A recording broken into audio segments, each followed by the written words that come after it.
ডিব্ৰুগড়বাসী হিচাপে আজি গৌৰৱবোধ কৰিছোঁ আৰু ডিব্ৰুগড়বাসী হিচাপে আজি অতিশয় আনন্দিত যে অসমৰ দ্বিতীয়খন ৰাজধানীলৈ পৰিণত হৈছে ডিব্ৰুগড়।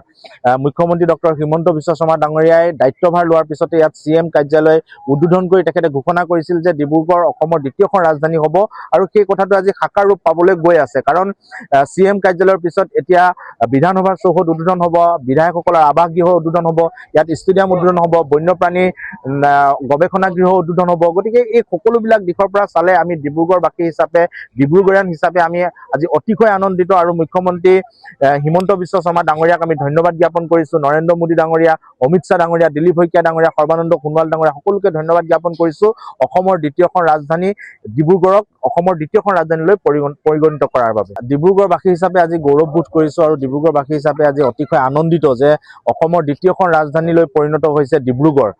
মুখ্যমন্ত্ৰী ডক্টৰ হিমন্ত বিশ্ব শৰ্মা ডাঙৰীয়াই দায়িত্বভাৰ লোৱাৰ পিছতে ইয়াত CM কাৰ্যালয় উদ্বোধন কৰি তেখেতে ঘোষণা কৰিছিল যে ডিব্ৰুগড় অসমৰ দ্বিতীয়খন ৰাজধানী হ'ব আৰু সেই কথাটো আজি সাকাৰ ৰূপ পাবলৈ গৈ আছে। কাৰণ CM কাৰ্যালয়ৰ পিছত এতিয়া বিধানসভাৰ চৌহদ উদ্বোধন হ'ব, বিধায়কসকলৰ আৱাস গৃহ উদ্বোধন হ'ব, ইয়াত ষ্টেডিয়াম উদ্বোধন হ'ব, বন্যপ্ৰাণী গৱেষণা গৃহ উদ্বোধন হ'ব। গতিকে এই সকলোবিলাক দিশৰ পৰা চালে আমি ডিব্ৰুগড়বাসী হিচাপে, ডিব্ৰুগড়িয়ান হিচাপে আমি আজি অতিশয় আনন্দিত আৰু মুখ্যমন্ত্ৰী হিমন্ত বিশ্ব শৰ্মা ডাঙৰীয়াক আমি ধন্যবাদ জ্ঞাপন কৰিছোঁ। নৰেন্দ্ৰ মোদী ডাঙৰীয়া, অমিত শ্বাহ ডাঙৰীয়া, দিলীপ শইকীয়া ডাঙৰীয়া, সৰ্বানন্দ সোণোৱাল ডাঙৰীয়া সকলোকে ধন্যবাদ জ্ঞাপন কৰিছোঁ।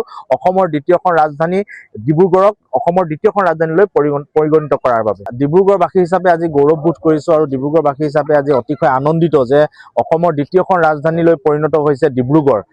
মুখ্যমন্ত্ৰী ডক্টৰ হিমন্ত বিশ্ব শৰ্মা ডাঙৰীয়াই দায়িত্বভাৰ লোৱাৰ পিছতে ইয়াত CM কাৰ্যালয় উদ্বোধন কৰি তেখেতে ঘোষণা কৰিছিল যে ডিব্ৰুগড় অসমৰ দ্বিতীয়খন ৰাজধানী হ'ব আৰু সেই কথাটো আজি সাকাৰ ৰূপ পাবলৈ গৈ আছে। কাৰণ CM কাৰ্যালয়ৰ পিছত এতিয়া বিধানসভাৰ চৌহদ উদ্বোধন হ'ব, বিধায়কসকলৰ আৱাস গৃহ উদ্বোধন হ'ব, ইয়াত ষ্টেডিয়াম উদ্বোধন হ'ব, বন্যপ্ৰাণী গৱেষণা গৃহ উদ্বোধন হ'ব। গতিকে এই সকলোবিলাক দিশৰ পৰা চালে আমি ডিব্ৰুগড়বাসী হিচাপে, ডিব্ৰুগড়িয়ান হিচাপে আমি আজি অতিশয় আনন্দিত আৰু মুখ্যমন্ত্ৰী হিমন্ত বিশ্ব শৰ্মা ডাঙৰীয়াক আমি ধন্যবাদ জ্ঞাপন কৰিছোঁ। নৰেন্দ্ৰ মোদী ডাঙৰীয়া, অমিত শ্বাহ ডাঙৰীয়া, দিলীপ শইকীয়া ডাঙৰীয়া, সৰ্বানন্দ সোণোৱাল ডাঙৰীয়া সকলোকে ধন্যবাদ জ্ঞাপন কৰিছোঁ।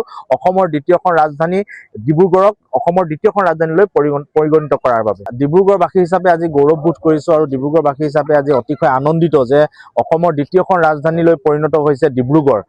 মুখ্যমন্ত্ৰী ডক্টৰ হিমন্ত বিশ্ব শৰ্মা ডাঙৰীয়াই দায়িত্বভাৰ লোৱাৰ পিছতে ইয়াত CM কাৰ্যালয় উদ্বোধন কৰি তেখেতে ঘোষণা কৰিছিল যে ডিব্ৰুগড় অসমৰ দ্বিতীয়খন ৰাজধানী হ'ব আৰু সেই কথাটো আজি সাকাৰ ৰূপ পাবলৈ গৈ আছে। কাৰণ CM কাৰ্যালয়ৰ পিছত এতিয়া বিধানসভাৰ চৌহদ উদ্বোধন হ'ব, বিধায়কসকলৰ আৱাস গৃহ উদ্বোধন হ'ব, ইয়াত ষ্টেডিয়াম উদ্বোধন হ'ব, বন্যপ্ৰাণী গৱেষণা গৃহ উদ্বোধন হ'ব। গতিকে এই সকলোবিলাক দিশৰ পৰা চালে আমি ডিব্ৰুগড়বাসী হিচাপে, ডিব্ৰুগড়িয়ান হিচাপে আমি আজি অতিশয় আনন্দিত আৰু মুখ্যমন্ত্ৰী হিমন্ত বিশ্ব শৰ্মা ডাঙৰীয়াক আমি ধন্যবাদ জ্ঞাপন কৰিছোঁ। নৰেন্দ্ৰ মোদী ডাঙৰীয়া, অমিত শ্বাহ ডাঙৰীয়া, দিলীপ শইকীয়া ডাঙৰীয়া, সৰ্বানন্দ সোণোৱাল ডাঙৰীয়া সকলোকে ধন্যবাদ জ্ঞাপন কৰিছোঁ। অসমৰ দ্বিতীয়খন ৰাজধানী ডিব্ৰুগড়ক অসমৰ দ্বিতীয়খন ৰাজধানীলৈ পৰিগণিত কৰাৰ বাবে।